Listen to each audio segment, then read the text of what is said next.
Hello learners, I welcome you all to the last segment of lecture number 56. In this segment, we will be looking at UNCITRAL and its contribution for mediating investment disputes.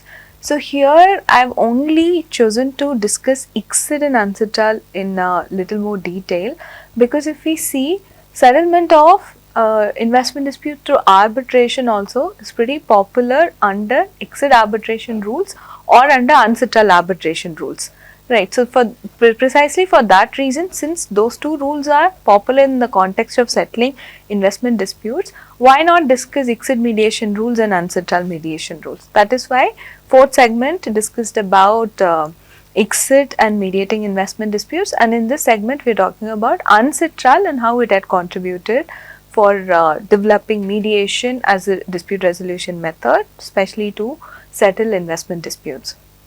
Okay, so how has UNCITRAL made a contribution to it? UNCITRAL had come up with the conciliation rules way back in 1980s itself, which were actually modernized and updated in the form of UNCITRAL Mediation Rules 2021, which sort of provides rules for settling disputes in case of international commercial mediation. Then we do see that Singapore Convention, UNCITRAL had adopted the Singapore Convention on Mediation.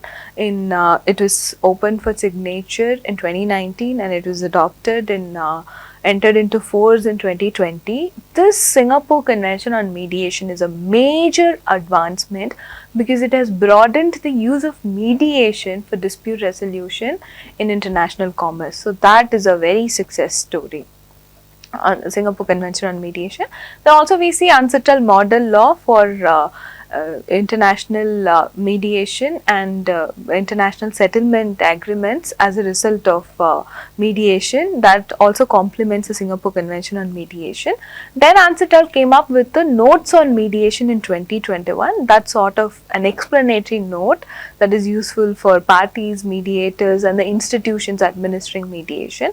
So these were all the result of UNCITRAL. Then we see under Working Group 3 of UNCITRAL, mediation was one of the reform elements. Remember, Working Group 3 is looking at the reforms of ISDS. So we can see mediation is one of the reform elements.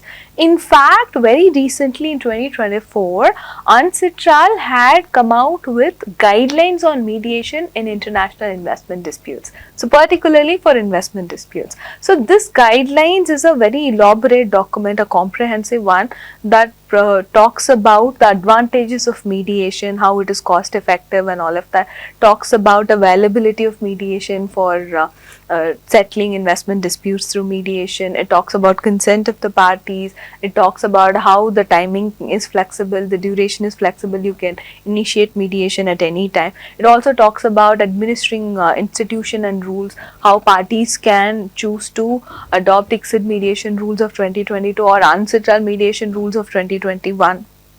And so ICSID mediation rules can also be used, which came in 2022, or you can also use UNCITRAL mediation rules of 2021 for resolving the investment disputes.